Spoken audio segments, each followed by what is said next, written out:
Welcome to Big TV. Fire brand రాజకీయాలకు ఆయన నిజంగానే ఒక కేర్ ఆఫ్ అడ్రస్. మనతో మాజీ హోంమంత్రి డాక్టర్ ఎంవి మైసూర్ రెడ్డి ఉన్నారు. మైసూర్ రెడ్డి గారు నమస్తే సార్. ఎలా ఉన్నారు? ఎలా ఉంది హెల్త్? ఎలా ఉంది? బాగున్నాను, హెల్త్ కూడా ఆల్ రైట్.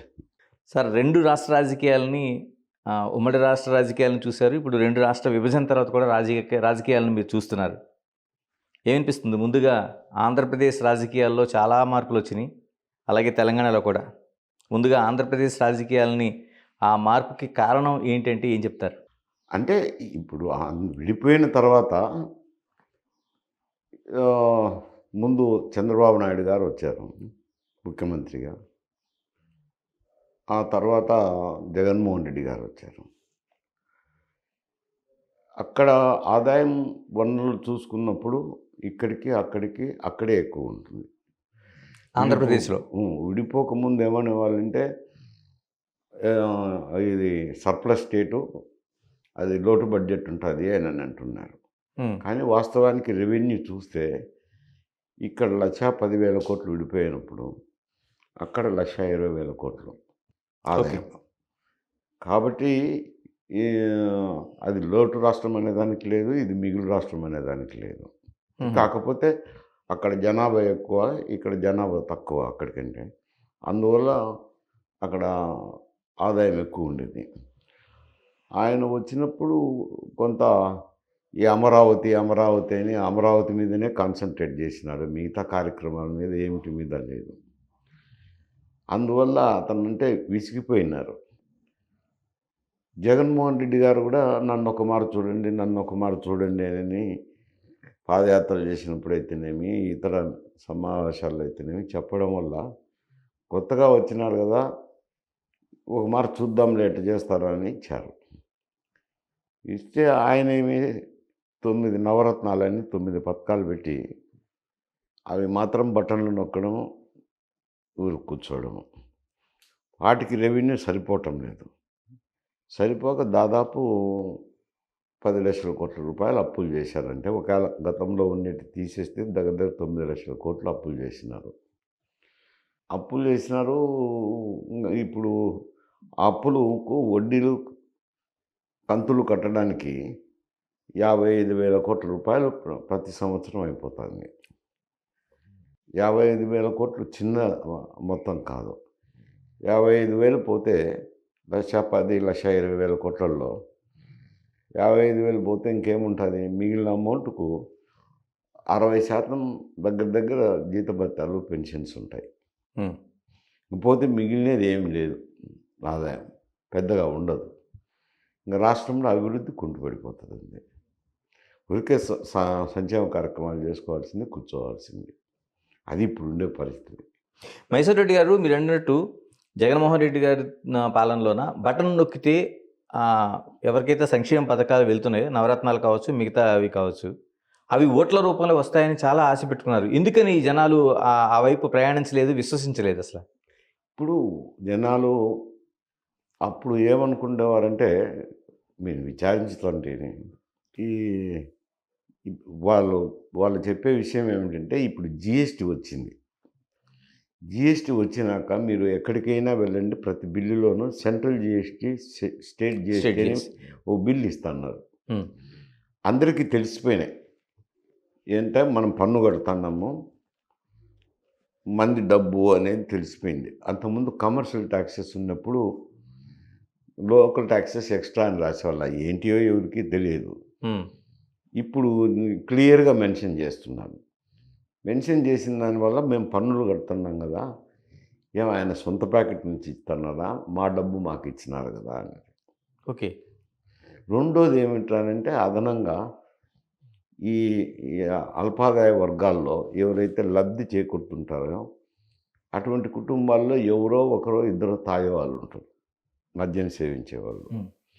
వాళ్ళు మద్యం సేవించడం వల్ల అక్కడ మద్యం రేట్లు ఎక్కువ పెట్టారు. దానికి కారణం ఏం చెప్పారు? మద్యం రేట్లు ఎక్కువ ఉంటే కనుక మద్యం తాగే వాళ్ళు తగ్గిపోతారని. కానీ తగ్గిపోవడం ఏం తగ్గిపోలేదు, కానీ వాళ్ళ జోబులు మాత్రం ఖాళీ అయినాయి. వాళ్ళు అనేది ఏమంటే, వచ్చిన లబ్ధి అంతా ఈ మద్యానికే పోయింది, మాకు వచ్చిన మిగిలింది ఏమిటి అనేది. ఉమ్, అందువల్ల ఈ స్కీమ్ వల్ల లబ్ధి పొంది అభివృద్ధి చెందేదానికంటే వచ్చింది ఏమీ లేదు, మాకు ఈ చేత్తో ఇచ్చినారు ఆ చేత్తో తీసుకున్నారు అనేది కొందరు ఇట్లా రకరకాల అభిప్రాయాలు వాళ్ళకున్నాయి ఈ స్కీముల వల్ల. ఓకే. కానీ ఏమైనా ఇబ్బందులు సబ్బందులు ఉంటే చెప్పుకుందామంటే ముఖ్యమంత్రి గారు ఎవరికి ఆ, అందుబాటులో లేరు. ఓకే. ఈవెన్ ఎమ్మెల్యేలకు కూడా అందుబాటులో లేరు. ఆయన ఏదో నొక్కడం నేనంతా సజావుగా ఉందిలే అని అనుకుంటున్నాడు. ఈ అందుబాటులో లేకుండా పోవడం అది ప్రజాబాహుల్యంలోకి కూడా పోయింది. ఈయన ఎవరికి ఇంటర్వ్యూలు ఇవ్వడంట అనేది ఒకటి ప్రజల్లో నాటుకుపోయింది. దానితోడు జిల్లాలకు పర్యటనలకు వెళ్ళినప్పుడు పోలీసులు సెక్యూరిటీ అనే పేరుతో కర్టెన్లు కట్టడము, మనిషిని చూడకుండా తీసిపోవడము, ఇవన్నీ ప్రజలకు ఏమైందంటే ఈయన సామాన్య మానవులకు అందుబాటులో లేకుండా పోయినాడు అనేది అదొక అపవాదు. ఈ కారణాల వల్ల ఆయనకు పథకాలు ఇచ్చినా లబ్ధి చేకూరలేదు. ఇప్పుడు కేవలం 11 సీట్లకి, అంటే 150 సీట్లకు పైగా మెజారిటీతో పరిపాలన చేసిన జగన్మోహన్ రెడ్డి కేవలం 11 సీట్లకు మాత్రమే పరిమితం అయిపోయారు. ఇప్పుడు ప్రతిపక్ష హోదా కూడా లేదనేది ఒక అతిపెద్ద చర్చ. భవిష్యత్తు ఏంటండి? జగన్మోహన్ రెడ్డికి మళ్ళీ రాజకీయ భవిష్యత్తు ఉందా? అంటే చెప్పలేము ఇప్పుడు. అది కొంచెం ఎన్నికల ఒక సంవత్సరం 2 సంవత్సరాల ముందైతే చెప్పగలము. ఇప్పుడు పరిస్థితి ఏమిటంటే అక్కడ తెలుగుదేశము, జనసేన, బీజేపీ ఒక కూటమిగా ఏర్పడినారు. బహుశా రేపు ఎన్నికల్లో కూడా వాళ్ళే ఉంటారనుకుంటా కూటమిగానే. ఇంకా ఏవో సీట్ల పంపకాల్లోనో ఏమైనా భేదాభిప్రాయాలు వచ్చి చీలితే తప్పనిచ్చి, లేకపోతే ఆ కూటమిగానే ఉంటారు. ఇక్కడ కూటమికి వ్యతిరేకమైన ఓట్లు ఉంటాయి, లేవని చెప్పలేము. నిన్న 11 సీట్లే వచ్చినా ఓట్ల సంఖ్య చూసుకున్నప్పుడు పెద్ద తేడా లేదు కదా. అప్పుడు ఈ ఓటర్స్ అదేం రానంటే ఈ ఆపోజిట్ ఓట్లు, వ్యతిరేకమైన ఓట్లు ఉన్నాయి కదా, కూటమికి వ్యతిరేకమైన ఓట్లు అనుకోండి, జగన్మోహన్ రెడ్డి ఓట్లు అనుకోండి, ఆ కూటమి ఓట్లలో చీలిక ఉంటుంది. ఓకే. ఎందుకంటే కాంగ్రెస్ పార్టీ కూడా దేశమంతా కొంచెం పుంజుకున్నది. పుంజుకోవడమే కాకుండా మైనారిటీలు, ఎస్సీలు వీళ్ళంతా కాంగ్రెస్ వైపు ర్యాలీ అయినారు దేశం అన్ని చోట్ల. ఓకే. ఇది ఏం ఆంధ్రప్రదేశ్ కూడా ఏం ప్రత్యేకమేం కాదు కదా. అయినప్పుడు రేపు పరిస్థితి ఎట్టుంటుంది అనేది ఆలోచన చేయాల్సిన అవసరం ఉంది. దేశం మొత్తం మీద ర్యాలీ అయినారు కానీ ఆంధ్రప్రదేశ్లో కాంగ్రెస్ పార్టీ ఉంది. తర్వాత జగన్మోహన్ రెడ్డి రిప్రజెంట్ చేస్తున్నారు వైఎస్ఆర్సీపీకి. కాంగ్రెస్ పార్టీ అధ్యక్షురాలేమో ఇప్పుడు ఆమె షర్మిల గారు ఉన్నారు, ఆయన సిస్టరే కదా. మరి ఆమె అంత యాక్టివ్గా ఉన్నట్లేదు ఇటీవల కాలంలో. ముందు బాగానే గట్టిగానే తిరుగుతుండే, బాగా గట్టిగానే మాట్లాడుతుండే, ఇప్పుడు యాక్టివ్గా లేదు. ఓకే. మరి కారణాలేమో వారికి తెలియాల్సిందే. మరి అక్కడ యాక్టివ్గా ఆమె తిరిగినా లేదు, యాక్టివ్గా తిరిగే ప్రెసిడెంట్ వచ్చినా ఈ ఓట్లు చీలే ప్రమాదం ఉంది. ఓకే. ఎందుకంటే కాంగ్రెస్ పార్టీకి నాయకుడిని చూడరు కదా, పార్టీని చూస్తారు. పార్టీ కొంచెం పుంజుకునేది కాంగ్రెస్ పార్టీ అనేది ప్రజల్లో పడితే అప్పుడు మైనారిటీ ఓట్లు, ఎస్సీ ఓట్లు కాంగ్రెస్కి షిఫ్ట్ అయ్యే అవకాశం ఉంది. జగన్మోహన్ రెడ్డి ఓట్ బ్యాంక్ కూడా వాళ్ళే, అంతే కదా, మైనారిటీలు, ఎస్సీలే. అప్పుడు ఆ ఓట్ బ్యాంక్ చీలినప్పుడు నష్టం తగ్గుతుంది కదా. అందుకని ఇప్పుడే ఏం చెప్పలేము. అది కాంగ్రెస్ పార్టీ ఏ విధంగా ప్రయాణం చేస్తుంది, ఎంతవరకు బలం పుంజుకుంటుంది అనే దాని మీద ఆధారపడి ఉంటుంది. అంటే ఏదైనా ఓటు ఫ్యాక్టర్లో చీలికగాని వస్తే జగన్మోహన్ రెడ్డి దగ్గర నుంచే కాంగ్రెస్ చీల్చుకుంటుంది అంటారు. అంతే కదా. మైనారిటీలు, ఎస్సీల ఓట్లు ఆయనకు ఓట్ బ్యాంక్గా ఉన్నాయి. ఓకే. దేశం మొత్తం మీద మైనారిటీలు, ఎస్సీలు కాంగ్రెస్ పార్టీకి ఉన్నారు. ఇక్కడ ఒక్కసారినా అప్పుడు కాంగ్రెస్ పార్టీ డివిజన్ వల్ల బలహీనమైపోవడము, ఆమెను సోనియా గాంధీనే ప్రెసిడెంట్ అనే ద్వేషించడం జరిగింది. డివిజన్ చేసింది రాష్ట్రం అని. అందువల్ల పార్టీ కిలపడిపోవడంతో ఆ ఓట్ బ్యాంక్ అంతా ఇక్కడ షిఫ్ట్ అయింది, కాంగ్రెస్ ఓట్ బ్యాంక్ అంతా. రేపొద్దున ఇప్పుడు అది పోయినది అనుకోండి, ఆ విభజన చేసింది పోయింది, ఏదో మనుషులు కూడా ఎన్ని రోజులని అదే పెట్టుకుంటారు, సర్దుకున్నారు. ఇప్పుడు కాంగ్రెస్ పార్టీ పుంజుకుంటే ఆ ఓట్ బ్యాంక్ ఎట్లా షిఫ్ట్ అవుతుంది అనేది చూడాలి. అది కొంత సమయం పడుతుంది. పుంజుకుంటుందా, ఇదే పరిస్థితిలో ఇదే స్థితిలో ఉంటుందా? ఇదే స్థితిలో ఉంటే ఆయనకేమి ఇబ్బంది లేదు. కాంగ్రెస్ పార్టీ పుంజుకుంటే మాత్రమే ఇతనికి ఇబ్బందులు ఉన్నాయి. అదంటే అది మనం ఒక సంవత్సరం 2 సంవత్సరాల ముందర అంచనా వేయగలం. అంటే మీరన్నట్లు ఇప్పుడు కాంగ్రెస్ పార్టీ అన్ని చోట్ల ఉంది. ఒక ప్రయాణం జరుగుతోంది. షర్మిల కూడా పీసీసీ చీఫ్‌గా ఆవిడ ముందు యాక్టివ్‌గా ఉన్న. ఇప్పుడు కూడా చరిష్మా అయితే ఉంది. రాజశేఖర రెడ్డి కూతురుగా కావచ్చు, లేకపోతే మిగతా అన్ని సానుకూల పరిస్థితులు. అంటే కాంగ్రెస్‌కి ఎలాంటి లాభం వచ్చే అవకాశం ఉందండి? వచ్చే ఎన్నికలకు సంబంధించి? అంటే గత ఎన్నికల్లాగే ఉంటదా? కొంచెం ఏమైనా లాభపడే అవకాశం ఉందా? ఇప్పుడైతే వ్యతిరేకత లేదు. ఓకే. కాకపోతే వాళ్ళు పార్టీని పటిష్టవంతం చేసుకోవాల్సిన అవసరం ఉంది. ఏది నియోజకవర్గ కమిటీలనండి, జిల్లా కమిటీలనండి, రాష్ట్ర కమిటీలనండి, ఆ పార్టీని సంస్థాగతంగా బలోపేతం చేయడం అయితేనేమి, ప్రజల్లోకి వెళ్ళి ప్రజా వ్యతిరేకమైన కార్యక్రమాలు ఉంటాయి కదా ప్రభుత్వం. అటువంటి కార్యక్రమాలను తీసుకొని ప్రజల్లోకి వెళ్ళటము ఇవన్నీ ఉన్నాయి కదా. పార్టీగా చేయాల్సిన కార్యక్రమాలు, ప్రజలతో మమేకం అవ్వాల్సిన కార్యక్రమాలు ఉన్నప్పుడు, ఓహో! కాంగ్రెస్ పార్టీ వాళ్ళు కూడా బాగానే చేస్తున్నారు అన్నప్పుడు వాళ్ళకి ఇటు వాళ్ళ ఓట్ బ్యాంక్ కాబట్టి చీలితే మాత్రం నేను కష్టమవుతుంది అంటాను. ఇక మీరన్నట్టు కూటమి ప్రభుత్వం నిజంగా ఒక సంకీర్ణ కూటమిలా కనిపిస్తుంది. ఒకటి తెలుగుదేశం, ఒకటి జనసేన, బీజేపీ.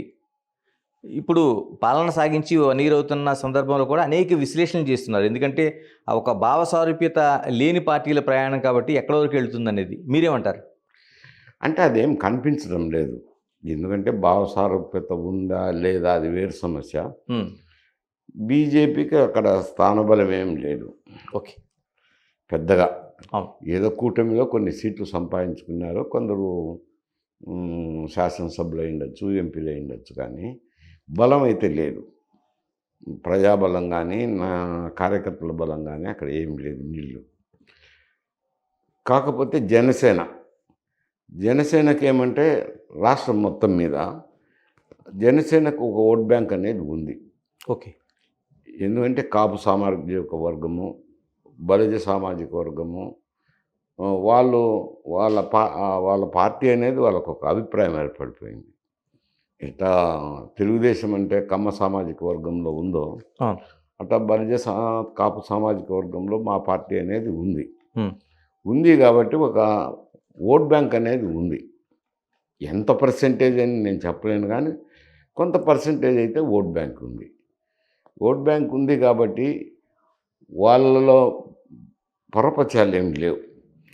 ఎందుకు అంటే అటు పవన్ కళ్యాణ్ గారు చంద్రబాబు నాయుడు అంటే గౌరవం ఇస్తున్నారు. చంద్రబాబు నాయుడు గారు కూడా అంతే గౌరవం పవన్ కళ్యాణ్కి ఇస్తున్నారు. ఒకరినొకరు ఏమైనా సమస్యలు ఉంటే మాట్లాడుకోవడము, చర్చించుకోవడము జరుగుతుంది. ఈయన చిన్న పార్టీ అయినా ఆయన న్యూనతగా చూడడం లేదు. మాకు సొంతం అధికారం ఉంది, మెజారిటీ ఉంది, ప్రభుత్వం ఏర్పాటు చేసేదానికని ఆయన వాళ్ళను కూడా దూరం పెట్టలేదు. కొంచెం దగ్గర తీసుకొని బాగానే ప్రోత్సహించుతున్నాడు.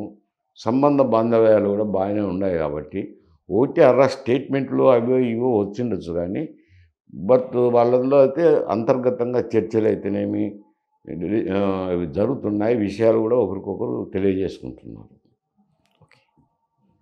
ఇక తెలంగాణ రాష్ట్రానికి వద్దామండి. దాదాపుగా 10 ఏళ్ల కాలం పాటు టీఆర్ఎస్ నుంచి బీఆర్ఎస్గా మారిన తర్వాత కూడా ఆ పార్టీ 10 ఏళ్ల పాటు అధికారంలో ఉంది. కేసీఆర్ తెలంగాణ తెచ్చిన వ్యక్తిగా ఒక దీంతో చరిష్మాతో కొనసాగింది. ఒక్కసారిగా మార్పు జరిగింది. అంటే కాంగ్రెస్ పార్టీ అధికారంలోకి వచ్చింది అనూహ్యంగా. రేవంత్ రెడ్డి సీఎంగా ఉన్నారు. ఈ మార్పుకి ప్రధాన కారణం ఏమనుకుంటారు? ఎందుకంటే సుదీర్ఘ రాజకీయ అనుభవం ఉంది మీకు. అంటే మీరు అంటున్నారు, కానీ ప్రత్యేక రాష్ట్రం సంపాదించుకున్నాడు కదా అని ఆ అజిటేషన్ ఏం పెద్ద అజిటేషన్ కాదు. ఓకే. గతంలో అయితే రాయలసీమ ఉద్యమం చేసినంత గట్టిగా కూడా చేయలే ఇక్కడ ఉద్యమం. కాకపోతే ఈ రాష్ట్రం ఇచ్చేదానికి ప్రధాన కారణం ఎవరంటే సోనియా గాంధీనే. ఓకే. అంటే కాంగ్రెస్ పార్టీ నాయకురాలే. ఆమె ఎందుకు ఏం కారణమో ఎవరికి చెప్పిందో కానీ నేను మాట ఇచ్చినానని ఆమె ఎవరు చెప్పినా ఇది మంచిది కాదు, డివైడ్ చేయడం మంచిది కాదని ఎందరు చెప్పినా కానీ ఎవరు చెప్పినా నేను మాట ఇచ్చినాను అని ఒక రకంగా చూస్తే ఆయన్ను ఒక స్టేజ్లో ఇక్కడ నిరాహార దీక్ష చేశారు. నిరాహార దీక్ష చేసినప్పుడు ఆయన కొద్ది రోజులు అయిన తర్వాత ఖమ్మంలో ఉన్నాడు. ఖమ్మం నుంచి ఇక్కడికి నిమ్స్కు షిఫ్ట్ చేసినారు. లే లే లే లేచి వెళ్ళాలని చెప్పి దీక్ష విరమించాలని చెప్పి ఆయన ఆలోచనలో ఉన్నాడు. కానీ ఇంకా ఒక 2 రోజులు ఆగండి అని కాంగ్రెస్ అధిష్టానమే ఆయనకు చెప్పి 2 రోజులు ఆపి తర్వాత పార్లమెంట్లో ప్రకటన చేసినారు. ఈయన సాధించిన దానికంటే ఆమె ఇచ్చింది ఎక్కువ ఉంది ఏంట. ఓకే. ఆమె ఎందుకు పడిందో ఆమె మనసులో డివైడ్ చేయాలని పడింది. డివిజన్ చేసింది. ఈయన్ని వాడుకున్నారు. బీఆర్ఎస్ నాయకుడిని వాడుకున్నారు అంట. సరే ఏదన్నా కానీ కారణం అధికారం అయితే 10 సంవత్సరాలు వచ్చింది. 10 సంవత్సరాలు మరి నిలుపుకోలేకపోయినారు. ఎందుకంటారు? అంటే ప్రజలకి అంత వ్యతిరేకత ఎందుకు వచ్చింది ఒక్కసారిగా? ఈడ కూడా ఆ కార్యక్రమాలు అయితే ఉన్నాయి. ఏవి రైతులకైతేనేమి ఇతర కులాలకైతేనేమి వివిధ సంక్షేమ కార్యక్రమాలు అమలు చేసినారు. వీళ్ళకు కూడా డబ్బులు చాలక ఈడ కూడా అప్పులు చేసినారు. 7 లక్షల కోట్లు 8 లక్షల కోట్లు అప్పులు చేశారు. అంటే ఎందుకు నేను కరెక్ట్గా చెప్పడం లేదంటే బడ్జెట్ పద్ధతుల్లో చూపించేటి ఒకటి ఉంటాయి, కార్పొరేషన్ల తరఫున తెచ్చిన అప్పులు, బయట ఇంకా కొన్ని అప్పులు, ఇవన్నీ రకరకాల అప్పులు ఉంటాయి కాబట్టి కరెక్ట్గా చెప్పలేము ఫిగరు. అయితే అప్పులు చేసినారు. ఇప్పుడు 45,000 కోట్లు సంవత్సరానికి కంతు కట్టాల్సింది వస్తుంది. 65,000 కోట్లు శాలరీలకు పోతుంది. ఇంకపోతే ఇంకేముంది మిగిలి 1,10,000 కోట్లలో ఏం లేదు కదా. అందుకని అభివృద్ధి కార్యక్రమాలు ఏమి చేయలేదు. ఒక కాళేశ్వరం ప్రాజెక్టు కట్టినారు. దాని మీద విమర్శలు ఉన్నాయి. అవినీతి, సక్రమంగా పనులు చేయలేదు అనేది దాని మీద ఉన్నాయి. ఈ ఎస్ఎల్పిసి ప్రాజెక్టులు 10 ఏళ్ళు నిలబెట్టినారనేది, ఇవన్నీ పనుల పట్ల డెవలప్మెంటల్ యాక్టివిటీస్ పట్ల కాన్సన్ట్రేట్ చేయలే, కేవలం దాని మీద చేయటము. ఆయన కూడా ముఖ్యమంత్రి గారు ప్రజలకు అందుబాటులో లేకుండా పోవడం ఓకే రెండో కారణం. వీటి వల్ల కొంచెం ప్రజల్లో అసంతృప్తి రావడము, కాంగ్రెస్కు పట్టం కట్టారు. ఈడ కూడా మైనారిటీసు ఎస్సీస్ అంతా కాంగ్రెస్ వైపు మొగ్గడంతో మెజారిటీ వచ్చి. ఏమనిపిస్తుంది? హైదరాబాద్ బేస్డ్గానే మీరు ఉంటున్నారు, రేవంత్ పరిపాలన చూస్తున్నారు, సీఎంగా కాంగ్రెస్ పాలన చూస్తున్నారు. ఏమనిపిస్తుంది? ఎన్ని మార్కులు వేస్తారు ఇప్పుడు వరకు నడుస్తున్న పరిపాలన చూస్తే? మార్కులు అనేటేం పరీక్షలు రాస్తున్నారులే కానీ, కాకపోతే అతను కూడా ఈ కార్యక్రమాలు అమలు చేయడంలో కొన్ని ఇబ్బందులు ఎదుర్కొంటున్నారు. రెవెన్యూ చాలటం లేదు. చాలకపోయి స్కీములేమో అమలు చేస్తున్నాడు కానీ చేసినప్పుడు 50% 60% వరకే ఇంప్లిమెంట్ చేయగలుగుతున్నారు. ఏ ఒక నిబంధనలు పెట్టడము, నిబంధనలో ఒక 30-40% మందికి లబ్ధి చేకూరకపోవడము, రాని వారు బాధపడుతున్నారు. వచ్చిన వారికి కూడా అరకొరగా అందుతున్నాయనేది వాళ్ళలో కూడా ఒక అభిప్రాయం ఉంది పథకాలకు సంబంధించి. రెండోది అభివృద్ధి కార్యక్రమాలకు డబ్బులు లేవు. ఇంకా ఎక్కువ భాగము విమర్శలకు దిగుతున్నారు. విమర్శలు కూడా మంచి ఉచ్చారణలు లేవు. మరీ పల్లెటూరులో కొట్లాడుకున్నట్టు ఉన్నది. వాళ్ళు మాట్లాడే భాష అట్నే ఉంది, బీఆర్ఎస్ వాళ్ళు వీళ్ళు మాట్లాడే భాష అట్లే ఉంది. అది అది అది ప్రజలు కొంచెం హర్షించటం లేదు. సరే, ఇప్పుడు మీరు చాలా వరకు ఉమ్మడి రాష్ట్ర రాజకీయాలు చూశారు, అధికార పక్షాన్ని చూశారు, ప్రతిపక్షాన్ని చూశారు. అంటే ఒకసారి అధికార పక్షంలోకి వెళ్ళిన తర్వాత ప్రతిపక్షం అనేది కొంతకాలం వేచి ఆచి తూచి అడుగులు వేస్తూ ఆ ధోరణి ఉండేది. ఇప్పుడు చాలా రెడీమేడ్గా, అంటే అధికారం చేపట్టిన 2వ రోజు నుంచే విమర్శలు మనకు కనిపిస్తున్నాయి. ప్రతి విమర్శలు, దాడులు అసెంబ్లీ కావచ్చు, బయట కావచ్చు. ఎలా చూడాల్సిన అవసరం ఉంది ఇలాంటి రాజకీయాలు? ఆత్రం అంటారు దీన్ని. ఆత్రం అంటే ఇప్పుడు ఒక ప్రభుత్వానికి పట్టం కట్టినారు, అదేం గుంజుకునేది కాదు కదా. ప్రజలు ఓట్లేస్తే అధికారంలోకి వచ్చినారు. వచ్చిన తర్వాత వారికి ఒక సంవత్సరంగా కొంతకాలం ఎలా పరిపాలిస్తుందో చూడాలి. ఉమ్, చూసి అప్పుడు విమర్శలు చేస్తే బాగుంటుంది. అట్లా కాకుండా ఏమవుతుంది, వచ్చిన మరుసటి రోజు నుంచే విమర్శలు చేయటం, అది ప్రజలు హర్షించరు. దానివల్ల ఎక్కువ విమర్శ చేస్తున్నారు అనేది మంచి అభిప్రాయం లేదు. ఆ విమర్శలకు ప్రాముఖ్యతనివ్వటం లేదు. ఇలా తెలుగు రాష్ట్రాల్లో 2 రాష్ట్రాల్లో కావచ్చు మీరు అంటున్న విమర్శలే కాదు, ఆ, పరస్పరం కేసులు, అరెస్టులు ఇలాంటివన్నీ కూడా మీరు చూస్తున్నారు. అధికార పక్షం నుంచి ప్రతిపక్షం వరకు అంతకుముందు వీళ్ళు చేశారు, ఇప్పుడు వీళ్ళు చేస్తున్నారు. దీన్ని ఎలా విశ్లేషిస్తారు? ఇది మంచి సాంప్రదాయం కాదంటాను. నువ్వు ఒక ప్రభుత్వాన్ని చేసే తప్పులను వేలెత్తి చూపించవచ్చు, మంచి భాషలో మాట్లాడాల్సింది కానీ భాష మాత్రం బాగలేదు. అది వాళ్ళ ఇష్ట ప్రకారం నోటికొచ్చినట్టు మాట్లాడుతున్నారు. మంచి పదజాలమా అవునా కాదా అనే విచక్షణ అయితే లేదు. అది స్థాయికి తగ్గ విమర్శలు కాదు. ఓకే.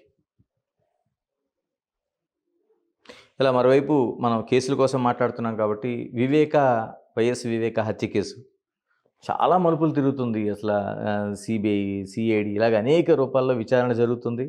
ఇప్పుడు సాక్షులు మరణాలు అనేవి ఆందోళన కలిగిస్తున్నాయి. ఏంటి ఇదేం తేలే అవకాశం ఉందంటారా? ఎందుకంటే మీరు హోమ్ మినిస్టర్గా పనిచేశారు, ఇలాంటి కేసులన్నింటినీ చాలా దగ్గర నుంచి చూశారు మీరు.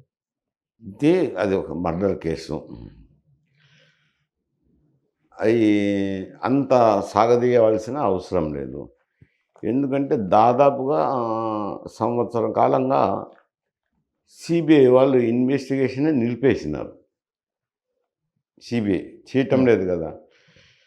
ఇన్వెస్టిగేషన్ చేసి ఒకవేళ ఛార్జ్షీట్ ఫైల్ చేసి ఇంకా అయిపోయిందని కోర్టుకు అప్పచెప్పేస్తే అది విచారణ వేరు అనుకోసం దాని సమస్య. అటు కాకుండా దాన్ని సాగదీస్తూనే ఉన్నారు కానీ విచారణ అయితే చేసింది లేదు. వాళ్ళు పట్టించుకునే దాఖలాలు కూడా లేవు. ఒక విధంగా చూస్తే ఏమైనా కేంద్ర ప్రభుత్వం ఏమైనా ప్రమేయం ఉందా అనే అనుమానాలు కలగకమానదు. ఎలా అంటారు? సిబిఐ ఎందుకు ఇన్వెస్టిగేషన్ చేయడం లేదు? చేస్తే ఆయన కాడికి ఇదే ఇవి ఉన్నాయి, ఇవి సాక్ష్యాలు అని చెప్పి ఫైనల్ ఛార్జ్షీట్ వేసేస్తే పోతుంది కదా. వేయలేదు కదా, అటు వేయలేదు. వేయకుండా సంవత్సరం పొరుగుతున్న ఏమీ చేయకుండా కూర్చున్నారంటే అర్థం ఏమొస్తుంది?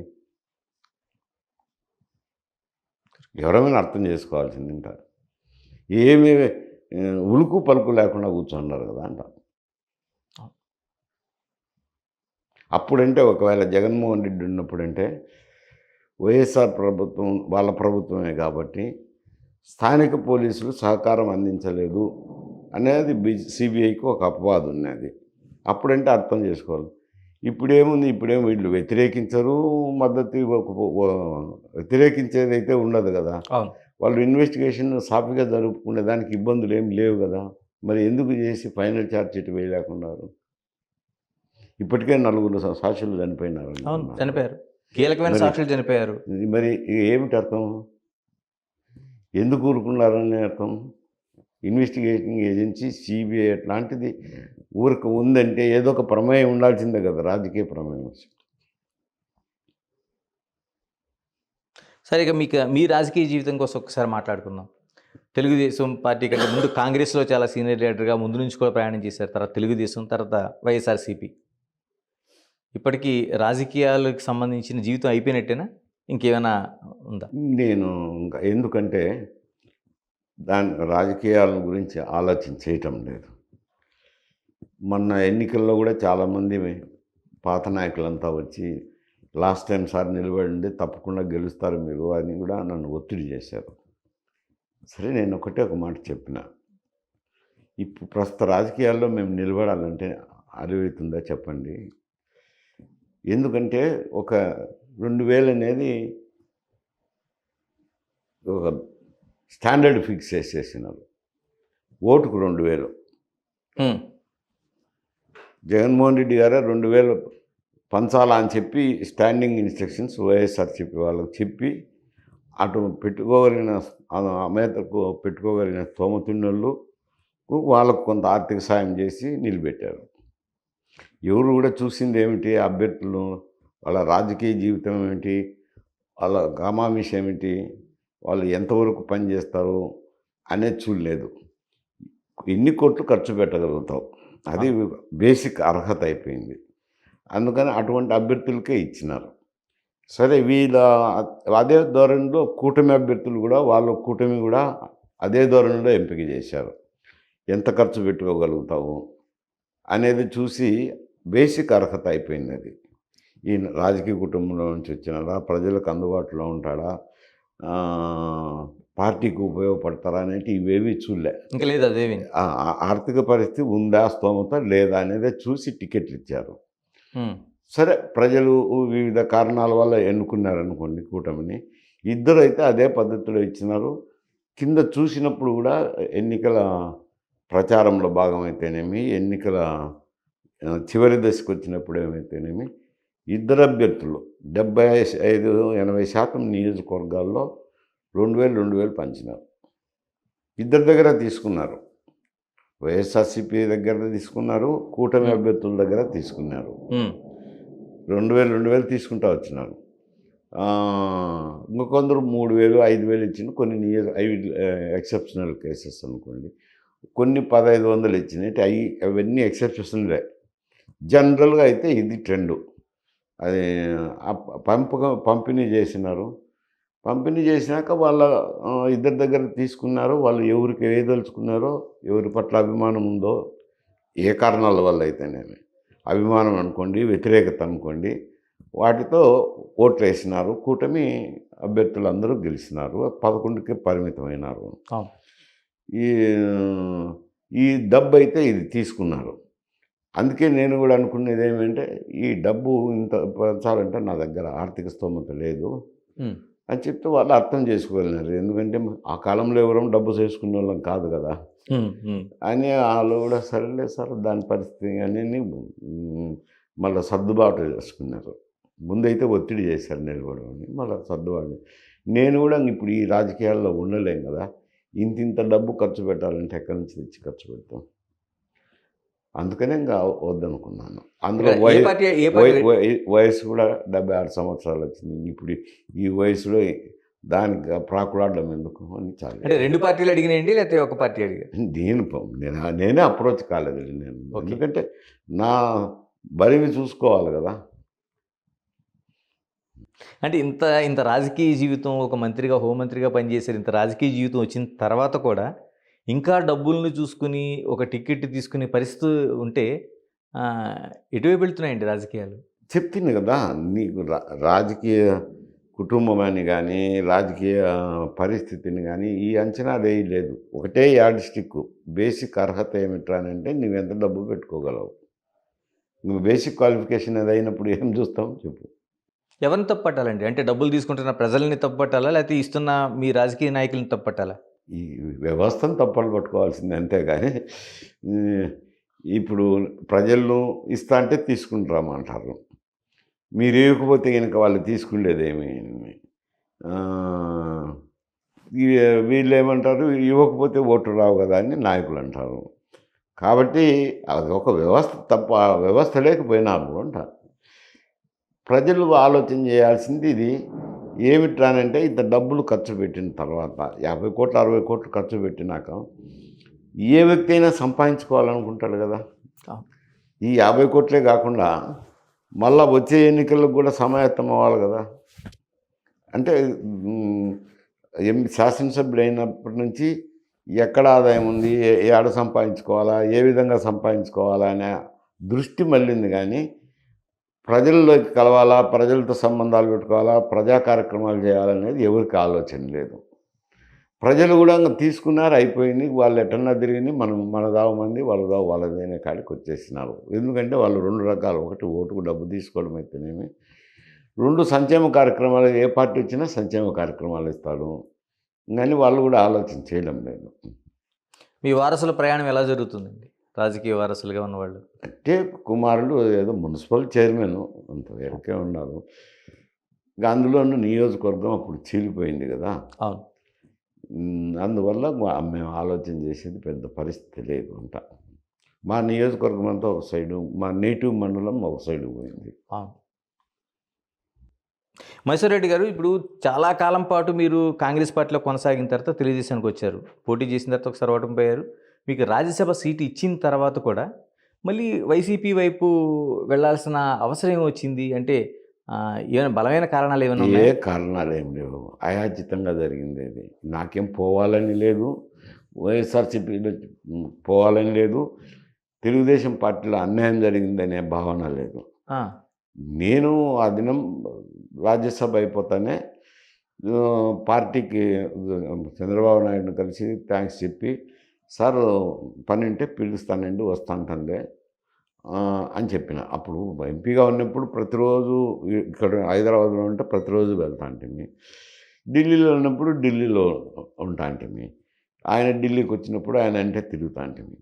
ఇక్కడ వచ్చినాక ఇంకా ఏమన్నా పని ఉన్నప్పుడు పిలిపించండి సార్ అని చెప్పాను. సర్లే వచ్చి కూర్చుంటుంటావు కదా లైబ్రరీలో అప్పుడు పిలుస్తుంటుంది అన్నారు. సరేలేండి సార్ అని చెప్పిన. థ్యాంక్స్ చెప్పి వచ్చినాను. నా ధర్మం కదా రాజ్యసభ ఇచ్చినాక. ఒక నాకు కొంచెం రాజకీయ గురువు అనుకోవాలనో ఆయన రాజగోపాల్ రెడ్డి గారని రాయలసీమ ఉద్యమంలోనే. ఓకే. రాయలసీమ ఉద్యమంలో ఈ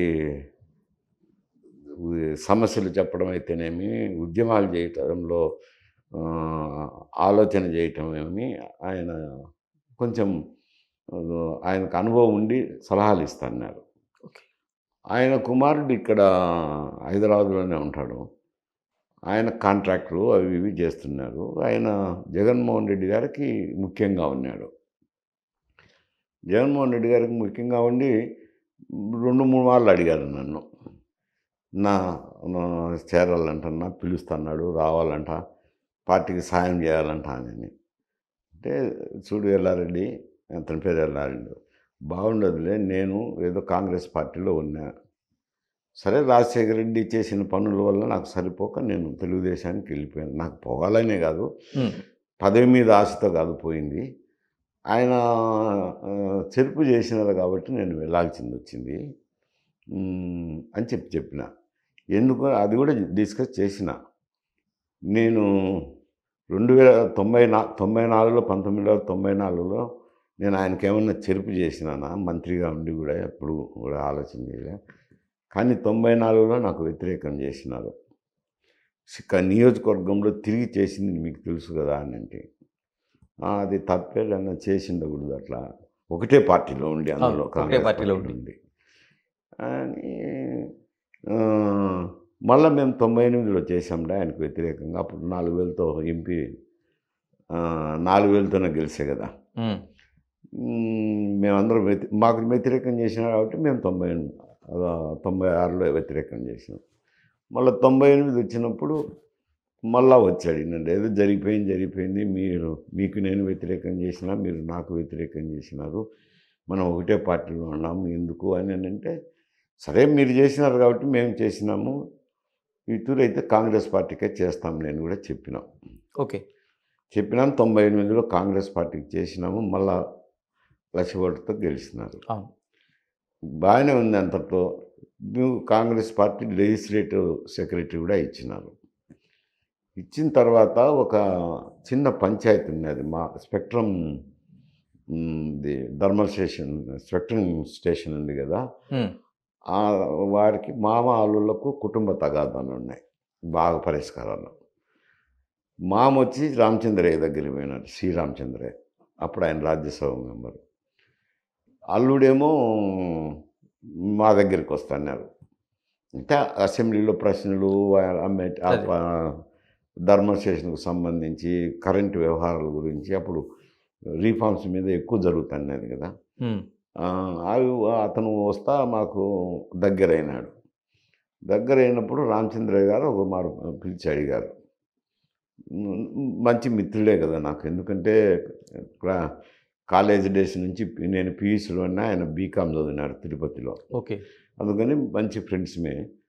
మైసూరు ఇట్లా వాళ్ళ మామ ఉన్నాడు, పంచాయతీ ఏమన్నా చేద్దామా మామాళ్ళ మధ్య అని అడిగితే, నేను కనుక్కుంటానులే అతన్ని అని చెప్పి నేను అతన్ని అడిగితే, నాకేం న్యాయం జరిగితే నేను ఒప్పుకుంటాను అని. అంటే ఇట్లా చెప్పినాడు రామచంద్ర అని చెప్పిన. మరి అయితే మాట్లాడదాము, ఎక్కడ కూర్చుందామని ఏమి ఎన్నో సాట కూర్చొని మాట్లాడదాంలే, ఏముంది పెద్ద సమస్య ఏముందిలే అని అన్నా. ఇక్కడ వద్దులే, బాగుండదు, ప్రెస్సు ఇదంతా న్యూసెన్స్, నేను తెలుగుదేశంలో ఉన్నా, నువ్వు కాంగ్రెస్ పార్టీలో ఉన్నావు, ఏమిటి ఎందుకు ఎన్ని ప్రశ్నలు వస్తాయి, ఢిల్లీలో కలుద్దాంలే, ఢిల్లీలో మాట్లాడదాం. సరే ఢిల్లీలో పోయినాము, అది పంచాయతీ మాట్లాడుతున్నాము. 2-3 రోజులు పడుతుంది కదా. సత్యనారాయణరావు నాకు ఫోన్ చేసి మాట్లాడచ్చు కదా, ఎందుకంటే ఆయన కోసం అదే పనిగా ఢిల్లీకి పోయి సోనియా గాంధీని కలిసి సత్యనారాయణరావు గారికి ఇమ్మని చెప్పి వచ్చినాము. అంటే భాస్కర్ రెడ్డి సార్ మాట్లాడినాడు, ఆయన పోయి మీరు పోయి చెప్పుకోండి బాగుంటుంది అంటే చెప్పిందాం. అడగచ్చు కదా నన్ను, ఆయన ఏం అడగకుండా పోయి ఈయనకు కంప్లైంట్ చేసినాడు, రాజశేఖర రెడ్డికి. ఈయనైనా విచారించవచ్చు కదా, నేను 98లో నీకు చేసిన సిఎల్పి సెక్రటరీగా వేసుకున్నావు, ఏమిటి వినాలి ఏమిటి అంటే ఫోన్లో పర్సనల్గా మాట్లాడితే చెప్తాం కదా, పలానా విషయం పంచాయతీలే అని చెప్తాను కదా. మాట్లాడకుండా నన్ను సిఎల్పి సెక్రటరీ తీసేసినారు. ఓకే. అది తీసేసిన తర్వాత నాకు కొంచెం బాధ కలిగింది. ఎందుకు అది కొంచెం అవమానంగా ఫీల్ అవుతాం కదా. ఫీల్ అవ్వడము, ఏదో కొద్ది కాలం తర్వాత ఈయన శివరామకృష్ణ గారు, డిఎల్ రవీంద్ర రెడ్డి గారు వచ్చినారు. ఎందుకు ఎంతసేపు ఉన్నా అంతే, ఈయన ఎట్నే చేస్తుంటాడు, నువ్వేం తప్పు చేసినావని నేను సిఎల్పి సెక్రటరీ తీసేయడము, 98లో చేస్తే మళ్ళా చూడు వెంటనే ఈ పని చేసినారు. ఆయన అంతా పని అయిపోయినంత వరకు, పని అయిపోయినాక ఇట్నే చేస్తుంటారు, మనం ఎన్ని రోజులు ఉన్నా ఈడుంటే ఇంతే, తెలుగుదేశం పోదామా అని. ఓకే. అంటే నేను కొంచెం మాట్లాడాలా, ఎందుకంటే బాగుండదు కదా, నేనే నిర్ణయం తీసుకోలేను కదా అని మా వాళ్ళని కూడా ఆలోచన చేశాను ముఖ్యుల్లో. చేస్తే నిజమేలే, ఆయన మరి చేసినప్పుడు ఎందుకు ఆ సిఎల్పి సెక్రటరీ తీసేయాలా, సరే నీ ఇష్టం, నీకు ఎట్లా బాగుంటే అట్లా నిర్ణయం తీసుకోలే, మేమంతా నిన్ను ఫాలో అవుతామన్నారు. ఇంకా అందరం కడపలో కూర్చొని మాట్లాడినాము. మాట్లాడి ఇంకా ఆయనతో మాట్లాడేదానికి డేట్ ఫిక్స్ చేయాలా అని ఆయన వాళ్ళే ఫిక్స్ చేస్తాను, ఎవరితో మాట్లాడుతున్నారు. సర్లే అని హైదరాబాద్కు వచ్చిపోయినాక మాట్లాడదాం అని హైదరాబాద్కి వచ్చేసరికి మాకంటే ఒకరోజు ముందు డిఎల్ రవీంద్ర రెడ్డి వచ్చినారు. ఆయన ఏదో సుబ్బారెడ్డి గారు దొరకపోయి ఆయన అట్లా దొరకపోయినారు. మేమిద్దరం మనం ఎందుకులే బాగుండదు అనుకున్నాం, పోదామని శివరామకృష్ణ నేను అక్కడ పోయి చేరిన తెలుగుదేశం పార్టీలో. అందువల్ల చేరాల్సింది వచ్చింది ఇంకా తెలుగుదేశం పార్టీలో. తెలుగుదేశం నుంచి మళ్ళీ వైసీపీకి వచ్చారు. వైసీపీ కంటే చెప్తుంది కదా, వచ్చి ఈ అడుగుతా అంటే బాగుండదు అని అంటే, లేదులే ఒక మారు బ్రేక్ఫాస్ట్కు రా అని. బ్రేక్ఫాస్ట్కి రమ్మంటున్నారు నిన్ను, బ్రేక్ఫాస్ట్కి రాలే అని అన్నారు.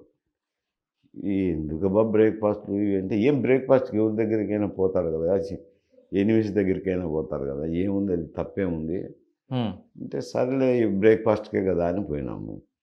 సరే బ్రేక్ఫాస్ట్ తిన్నాక అడిగినాడు తినేటప్పుడు, పార్టీకి సాయం చేయాలంటే, నేను ఇప్పటికే తెలుగుదేశం పోయినా బాగుండదు అంటే, ఏమైనా ఎప్పుడన్నా అడిగితే సలహాలు చెప్పు అంటే, చెప్తాంలే దానికి ఏముంది, ఎప్పుడేముంది తప్పేముంది దాంట్లో సలహాలు మధ్య.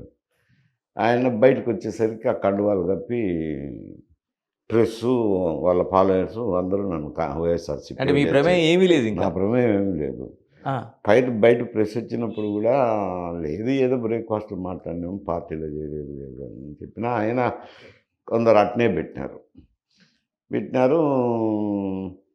అది కండువాలు కప్పేవాళ్ళు, కండువాలు అన్నీ కప్పి ఆయనైనా పిలిచి మాట్లాడింటే చంద్రబాబు నాయుడు గారు, నేను ఏదో ఇట్లా పోయినాను రండి నేను అనుకున్నాను. ఆయన పెంచకుండా సస్పెండ్ చేసేసినారు. పార్టీ నుంచి సస్పెండ్ చేస్తే ఇంకా అట్నే కంటిన్యూ అయినా. మరి ఇంత కంటిన్యూ అవుతున్న వాళ్ళు మళ్ళీ ఎందుకు వైసీపీని వదిలిపెట్టారు? అంటే అనుకోకుండా కాకతాళీయంగా ఏదోటి అయ్యింది ఆ పార్టీలోకి వచ్చారు.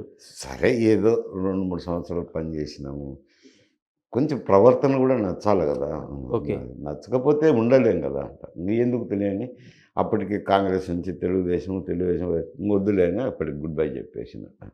కదా ఇంత నిజంగానే మిమ్మల్ని ఒక బ్రేక్‌ఫాస్ట్ ఇంకోటి వెల్కమ్ చెప్పి మిమ్మల్ని తీసుకున్నవాళ్ళు ఆ గౌరవం ఇచ్చారండి పార్టీలో? ఇచ్చినారు. తర్వాత ఉంటాయి కదా, కొన్ని విషయాలు ఉంటాయి కదా, ఓకే. నచ్చలేదు వచ్చేసింది మరి.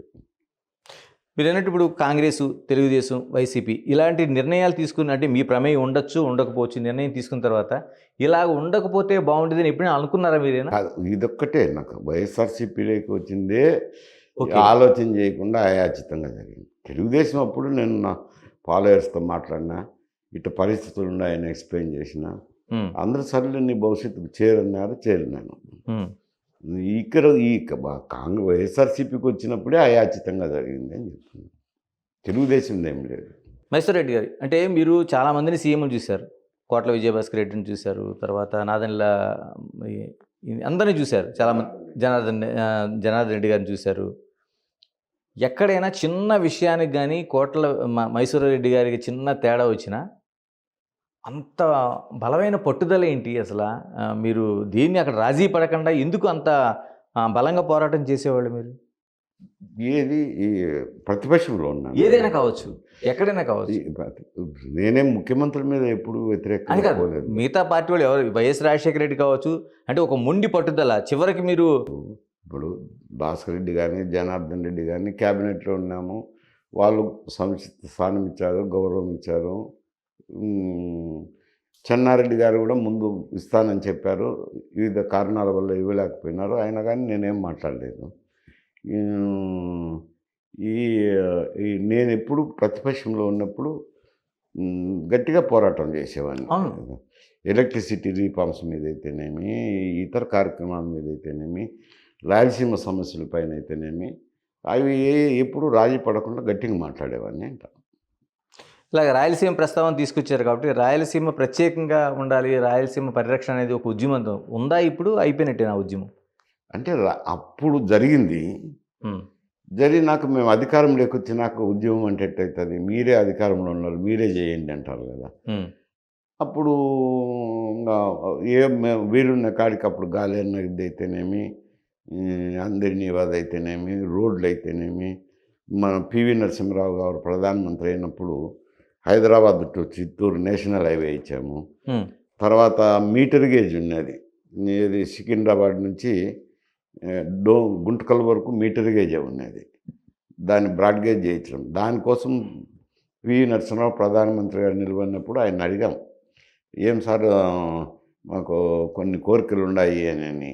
ఏంటివంటే అది బ్రాడ్ గేజ్ మార్చమనడము. తర్వాత వరల్డ్ బ్యాంక్ ఎయిడు టైం అయిపోయిందని నిలుపుదల చేసినారు. ఇది కేసీ కెనాల్ మోడర్నైజేషన్. అవి ఇంకొకటి ఏదో 3 కోరికలు ఉన్నాయంటే, ఇవేనా మీరు అడుగుతున్నది భాస్కర్, ఎంత చిన్నవే నన్ను అడిగేది అని. అవి చేయండిలే చాలని చెప్పాం. సరే వచ్చినప్పుడు ఆ మీటర్ గేజ్ని మార్చేసరికి రైల్వే బోర్డు అభ్యంతరం పెట్టినారు. ఎందుకంటే నార్త్కు సౌత్కు లింక్ పోతుంది సార్, మార్చేదానికి లేదంటే మరి ఎట్లా, నేను మాట ఇచ్చినానంటే అప్పుడు ప్రధానమంత్రి కదా ఆయన, ఒక పని చేస్తాం సార్, మొత్తం ఈనిగేజ్ చేసేస్తాము, అప్పుడు ఆ సమస్య రాదు కదా అని అన్నారు. ఈనిగేజ్ ఎంత అవుతుందంటే 3,000 కోట్లు. అప్పుడు ప్రధానమంత్రికి 3,000 కోట్లు అంటే ఏముంది. సరే దానికోసం మొత్తం భారతదేశం మొత్తం ఈనిగేజ్ చేసినారు. అట్ని చిత్తూరు హైదరాబాద్ చిత్తూరు నేషనల్ హైవే కూడా చేసినారు. ఆ వరల్డ్ బ్యాంక్ అది కూడా చేసినారు. అట్లా కార్యక్రమాలు కొన్ని అవునాయి. ఉద్యమంలో ఉన్నదాన అవన్నీ కోరినాము అంట, అవి కావాలని రాజశేఖర రెడ్డితో కూడా గట్టిగానే పోరాటం చేసినట్టున్నారు. మీ పైన వ్యక్తిగతంగా టార్గెట్ చేసి ఆ సైట్ విషయంలో కావచ్చు ఇలాంటి వాటిలో మీరు బహిరంగంగానే పెద్ద నిరసన తెలియజేసినట్టున్నారు అప్పుడు. అంటే అప్పుడు తెలుగుదేశం పార్టీలో ఉండగా. ఉన్నాను. ఆరుబయట స్నానాలు చేశారు. అంటే ఎక్కడ? అది వేరు సమస్యలే. ఆయన నేనేం ఆ స్థలం ఆక్రమించాలని కాదు, నాకు వేరే దురుద్దేశం కూడా లేదు, అవసరం కూడా లేదు. అవసరం కూడా లేదు. వాళ్ళు కావాల్సి ఏదో కంచె వేస్తే నాకేమైందంటే పోవడానికి ఇంట్లోకి పోలేదు, రోడ్డు వైడనింగ్ చేస్తున్నారు. రోడ్డు వైడనింగ్ చేసేటప్పుడు నా కాంపౌండ్ వాళ్ళు పోతుంది కదా, పోయినప్పుడు రేకులు అడ్డం పెట్టినారు. రేకులు అడ్డం పెడితే ఇంకా నేను ఆ పక్కన వికెట్ గేట్ ఉన్నది, అట్లా పోవచ్చు లేని పోతా అంటే ఆడ కూడా పోకుండా కంచె వేసినారు. నేను ఇంట్లోకి వెళ్తే ఉమ్, ఇంట్లో అది ఆ పక్కన ఉండేది కంచె వేసిరి, నా ఇంటికేమో రేకులు అడ్డం పెట్టిరి నా స్థలానికి. ఇంక నేను ఎట్లా పోవాలా? అందుకే ధర్నా చేసినాను. ఇంక మళ్ళీ తుదకు మున్సిపాలిటీ వాళ్ళు పరిగెత్తుకుంటూ వచ్చి ఆ గేట్ చేసి పెట్టేసినారు. సరే నాకేం అభ్యంతరం లేదని మళ్ళీ. సరే అప్పుడు ప్రత్యేక రాయలసీమ కోసం ఉద్యమం జరుగుతున్నప్పుడు కానీ లేకపోతే ఆ ఉమ్మడి డిమాండ్లో కానీ ఎప్పటికైనా రాయలసీమ విడిపోవడం ఖాయమని ఒక నినాదం అయితే ఉంది. అదే అప్పుడు అటు ఉమ్మడి నుంచి రాష్ట్రంలోనే అభివృద్ధి అనేది అది. ఉమ్, ఆ ఆ రాయలసీమ జాయింట్ యాక్షన్ కమిటీ ఉమ్, 81 నుంచి ఏర్పాటైంది. ఇది అయినా 89 వరకు యాక్టివ్గానే స్టేజ్లో ఉన్నది. తర్వాత అధికారంలోకి వచ్చినాక ఉద్యమం చేయడంలో అర్థం ఉండదు. పనులు చేసి పెట్టాలి కానీ అందువల్ల అంతవరకు ఉన్నది. ఎప్పుడే కానీ ఏ రోజు కూడా ప్రత్యేక రాష్ట్రం కావాలని కోరలే. ఓకే. అంటే ఇప్పటికి చాలామంది ఆ డిమాండ్ వినిపిస్తూ ఉంటారు, రాయలసీమ ప్రత్యేకంగా ఓ రాష్ట్రంగా ఉండాలనేది. విడిపోయినప్పుడు విడిపోయి విడిపోయినప్పుడు ఆ సమస్య వచ్చింది. విడిపోయినప్పుడు ఏమంటే అదొక ఆ ఫోటో ఉంది కదా కృష్ణ కమిటీకి. అవును, కృష్ణ కమిటీకి శ్రీకృష్ణ కమిటీకి. ఆ, మేము ప్రత్యేక రాష్ట్రం చేయమని ఇచ్చినాం. ఎందుకు అని అంటే ఇప్పుడు ఉమ్మడి రాష్ట్రం ఉన్నప్పుడైతే ఎప్పుడు కూడా అనలేదు. లేదు. ఇప్పుడు రాష్ట్రం రెండుగా విడిపోతుంది అన్నప్పుడు మాకు తెలంగాణతో అయినా కలపండి, లేదంటే ప్రత్యేక రాష్ట్రమైనా ఇవ్వండి అని. ఇప్పటికీ ఆ డిమాండ్ ఉందంటారా లేకపోతే దానికి లైఫ్ లేదా? ఇది ప్రత్యేకత ఎప్పుడైనా రాయలసీమ వస్తుంది, తప్పదు, తప్పదు. ఎప్పుడో ఒక రోజు వస్తుంది. ఉమ్, ఎందుకంటే ఇప్పుడు చూడండి 11,000 కోట్ల రూపాయలు వరల్డ్ బ్యాంక్ ఎయిడే తీసుకొస్తున్నారు. ఏమిటికి? అమరావతి డెవలప్మెంట్కు. ఉమ్, అమరావతి ఏమన్నా రాయలసీమ వాళ్ళు యాక్సెప్ట్ చేసినారా? లేదు కదా. నీవేదో ఒంటెత్తు పోకల్లో అనౌన్స్ చేసినారు ముఖ్యమంత్రి గారు, ఉమ్, అసెంబ్లీలో ప్రకటించినారు. అక్కడే నువ్వు 11,000 కోట్లు పెట్టి అభివృద్ధి చేస్తే పన్ను కట్టేది ఎవరు? తుదకు మేము కూడా కట్టాల్సిందే కదా. ఆ వరల్డ్ బ్యాంక్ లోను అప్పు తీర్చేటప్పుడు మా పన్నులు కూడా ఉంటాయి కదా, మాకేం లాభము అనేది ఉంది ప్రశ్న. నువ్వు ఉమ్మడి ఆ రాష్ట్రానికి రాజధాని ఎక్కడ ఉండాలని నువ్వు ఏదో ఈ ప్రజాభిప్రాయమో ఇంకొకటి తీసుకుంటే పర్వాలే. లేదు కదా, ఊరికి శివరామకృష్ణ కమిటీ వాళ్ళు కూడా రాసినారు కదా, ఇది అనువైన ప్రాంతం కాదని రాసినారు కదా, ఆయన అక్కడే పెట్టుకుంటున్నారు. మేమందరం తిరుపతికి ఎందుకు కాకూడదు? పుణ్యక్షేత్రము, అభివృద్ధి చెందింది, ఎయిర్పోర్ట్ ఉంది, రైలు మార్గాలు ఉన్నాయి, హైవేస్ ఉన్నాయి. ఉన్నప్పుడు తిరుపతి ఎందుకు చేసిండకూడదు? అక్కడ ఉంది కదా, ఖాళీ భూమి అయితే ఉంది కదా రేణుగుంట దగ్గర. అందువల్ల పెద్ద ఇష్టపడరు. ఎప్పుడైనా అది డివిజన్ అయ్యేదే. ఎప్పుడా అనేది చెప్పలేను నేను. ఎప్పటికైనా తప్పదు. తప్పదు. సార్ ఇంకోటి ప్రధానంగా రాయలసీమలో ఫ్రాక్షనిజం అనేది ఇంకొక మాట కూడా చెప్పండి. కృష్ణ కమిటీకి మేము రిప్రజెంటేషన్ ఇచ్చినప్పుడు ఇటు తెలంగాణలో కలపండి, లేకుంటే ప్రత్యేకమైన ఇవ్వండి, ఆంధ్రాతో కలపొద్దన్న. ఆయన నవ్వి ఏం మైసరాళ్ళు ఎందుకు సపరేట్గా అయినా ఇమ్మంటున్నారు, తెలంగాణలోనే కలపమంటారు, ఆంధ్రాలో కలిపితే ఎందుకు వద్దంటున్నావు అని నేను ఉంది. సార్ పిల్లికి ఎలకు ఎందుకు వేయలేం సార్ అనండి. ఆయన నవ్వి ఊరుకున్నాడు. అంతే. జాతి వైరం, అది జాతి వైరం, దానికి ఏం చెప్పలేం కదా. ఇప్పుడైనా ఆయన ఎవరైనా అంటున్నారా? కోస్తాంధ్ర నాయకులు అంతా ఇక్కడే పెడితే వాళ్ళ రాయలసీమ ప్రాంతానికి కొంత పెట్టండి కలిసిపోవాలని ఏ నాయకుడు మాట్లాడదు. కరెక్ట్. సరే, రాయలసీమ రాజకీయాల్లో ఫ్రాక్షనిజం అనేది ఎప్పటి నుంచో కొనసాగుతూ వస్తుంది. మధ్యలో కొంత స్తబ్దుగా ఉన్నా అదంతా నివురుగప్పిన నిప్పులా కనిపిస్తుంది, అప్పుడప్పుడు బయటికి కనిపిస్తుంది. ఎప్పటికైనా ఫ్రాక్షనిజం అనేది పోయే అవకాశం ఉందా? ఫ్రాక్షనిజం ఎక్కడుంది? అది సినిమాలు, పత్రికలు మాకేసిన ముద్ర అంతే. అంతేగాని ఎక్కడుంటుంది అది? మేము రాజకీయాల్లోకి వచ్చేసరికైతే అది ఎన్నో నియోజకవర్గానికి 2-3 గ్రామాల్లో ఏదో ఉన్నది. కానీ మళ్ళీ మేము వచ్చినాక రాజకీయాల్లోకి వచ్చినాక అవి కూడా 2-3 గ్రామాల్లో కూడా లేకుండా పోయినాయి. అంతకుముందు ఎప్పుడో ఉన్నది. ఉమ్, ఎందుకంటే ఇది పాలిగా అక్కడ ఒక రాజ్యం అనేది లేదు. ఏది రా కృష్ణదేవరాయలు పోయిన తర్వాత ఓ పాలెగాళ్ళని ఉంటున్నారు. 4 గ్రామాలకు, 5 గ్రామాలకు ఒక నాయకుడు. ఒక నాయకుడు. వాళ్ళకు పాలెగాళ్ళని పేరు పెట్టినారులెండి బ్రిటిష్ వాళ్ళు. ఆ పాలెగాళ్ళ కిందనే రెవెన్యూ వ్యవస్థ అన్నీ జరుగుతుండేది. న్యాయము మొత్తం అంతా. అది ఉండంగా పాలెగాళ్ళలోనే గ్రామాలకు గ్రామాల మధ్య భేదాలు అవి ఘర్షణలకు దారి చేసి ఫ్యాక్షనిజం వచ్చింది. అవి పోయినాయి, ఎప్పుడో పోయినాయి. మా తరంకు ముందర ఉండేటివి. ఓకే. మా తరం వచ్చినాక మేము ఉన్నప్పుడు ఏం లేవు అట్లాంటివి. పోయినా కానీ ఇప్పటికీ సినిమాల్లో అదే చూపిస్తుంటారు, అదే ముద్రలేస్తుంటారు. అయితే లేదంటారు. ఇప్పుడు లేవు. అటువంటి చిదురుముదురు సంఘటనలు ఏమి ఆంధ్రాలో జరుగుతాయి, గోదావరిలో జరుగుతాయి, కృష్ణాలో జరుగుతాయి, ఎందుకు జరగటం లేదు? అవును. చివరిగా చెప్పండి, మీరు హోమ్ మినిస్టర్గా పనిచేశారు కాబట్టి మీకు ఈ ప్రశ్న వేయదలుచుకున్నాను. నక్సలిజం మీరు ఉండే టైంలో నక్సలిజం చాలా తీవ్ర స్థాయిలో ఉండేది. దానిపైన మీరు పోలీస్ వ్యవస్థ నడపడంలో కావచ్చు, మిగతా అనేక అంశాలు నడిచినాయి. ఇప్పుడు పూర్తిగా కేంద్ర ప్రభుత్వం నక్సలిజాన్ని మేము పూర్తిగా లేకుండా చేస్తామనేది అమిత్ షా కూడా ప్రకటన చేస్తున్నారు. జరుగుతున్న ఎన్కౌంటర్లు మీరు చూస్తున్నారు చాలా వరకు. నిజంగా నక్సలిజాన్ని ఈ విధమైన ఏదైతే ఒక కార్యాచరణతో కావచ్చు, లేకపోతే యాక్టివిటీతో కావచ్చు అణిచివేసే అవకాశం ఉందా? అంటే ఇప్పుడు ఇక్కడ ఆంధ్రప్రదేశ్లో అయితే లేదు కదా.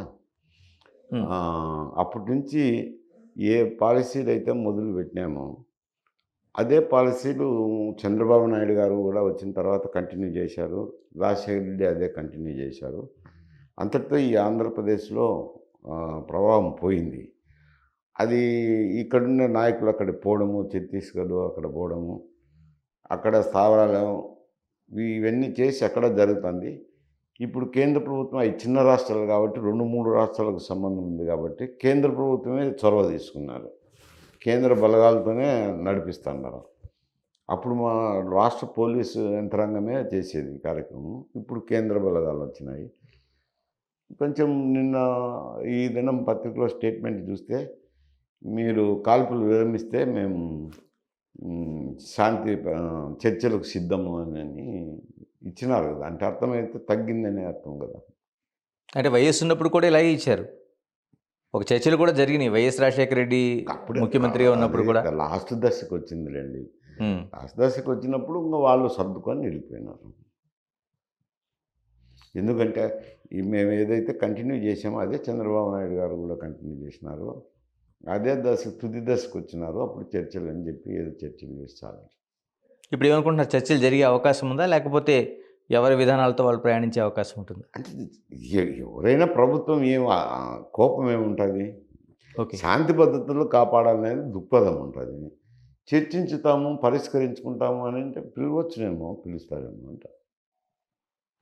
ఇక హోమ్ మినిస్ట్రీ కోసం ఒకే ఒక ప్రశ్న అడగదలుచుకున్నాను. ఒకప్పుడు హోమ్ మినిస్టర్ అంటే సీఎంతో పాటు సమానంగా ప్రయాణించే ఒక అతిపెద్ద ఒక పోర్టుఫోలియోగా మనం చూస్తుండేవాళ్ళం.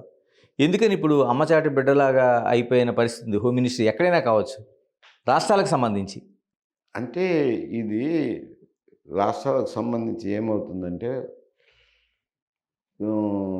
లా అండ్ ఆర్డర్ ముఖ్యమంత్రుల చేతిలో ఉంటుంది. హోం మాత్రమే హోం మంత్రికి ఉంటుంది.